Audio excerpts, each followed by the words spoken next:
Hello friends, in this video I will show you how to restore a frozen start menu or taskbar in Windows 11.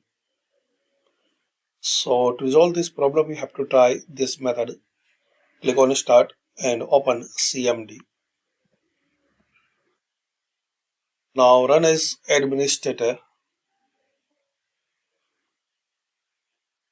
Now type this command sfc space slash scan now.